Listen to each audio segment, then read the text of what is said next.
ఆంధ్రప్రదేశ్ రాష్ట్రంలో సంక్షేమ పథకాల జోరు నడుస్తోంది. పేదలకు వెన్నుదన్నుగా ఉండాలని ప్లాన్ చేస్తున్న ఏపీ ప్రభుత్వం ఎప్పటికప్పుడు పలు కీలక నిర్ణయాలు తీసుకుంటోంది. ఇటీవల అసెంబ్లీ ఎన్నికల్లో తామిచ్చిన ప్రతి హామీని నెరవేర్చి తీరుతామని చెబుతోంది చంద్రబాబు సర్కార్. మీరు మొదటిసారి ఈ వీడియో చూస్తున్నట్లయితే ఈ ఛానల్ని సబ్స్క్రైబ్ చేసి, లైక్ చేసి మీ ఫ్రెండ్స్ అండ్ ఫ్యామిలీ మెంబర్స్ అందరికీ షేర్ చేయండి. తద్వారా నా వీడియోలు ఎప్పటికప్పుడు మీ అందుబాటులో ఉంటాయి.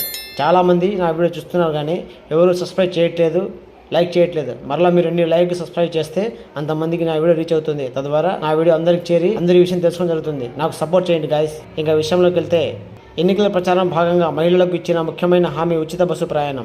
ప్రస్తుతం దీనిపై ప్రభుత్వం కసరత్తులు చేస్తోంది. ఈ పథకం అమలుకు ప్రయత్నాలు చేస్తోంది. ఇందులో భాగంగా ఇప్పటికే కర్ణాటక, తెలంగాణలో మహిళలకు ఫ్రీ బస్సు పథకంపై అధ్యయనం చేసి నివేదిక రెడీ చేశారు అధికారులు. ఈ క్రమంలోనే తాజాగా రాష్ట్రంలో ఉచిత బస్సు అమలులో మరో అడుగు పడింది. ఇప్పటికే ఉచిత బస్సు చేస్తే ఎలాంటి పరిస్థితులు ఎదురవుతాయి అనే దానికి నివేదిక రెడీ చేశారు ఆర్టీసీ అధికారులు.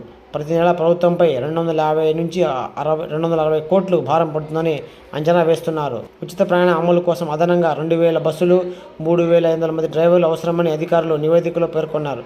ఈ నేపథ్యంలో నేడు రవాణా శాఖపై సమీక్ష సమావేశం నిర్వహించున్నారు.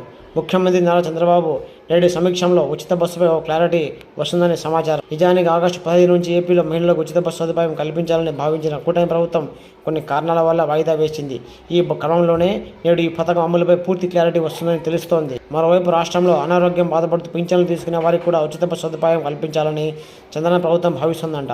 ఈ మేరకు అధికారులతో కీలక చర్చలు జరుపుతున్నారని అంచనా వేస్తున్నారు. గుండె జబ్బులు, కిడ్నీ, పక్షవాతం, లివర్, తలసేమియా, లేప్రసీ లాంటి తీవ్ర అనారోగ్య సమస్యలతో బాధపడుతూ వైద్య సేవలు పొందుతున్న వారందరికీ ఉచితంగా బస్ పాస్ అందజేయాలని ప్రభుత్వం ప్లాన్ చేస్తుందంట.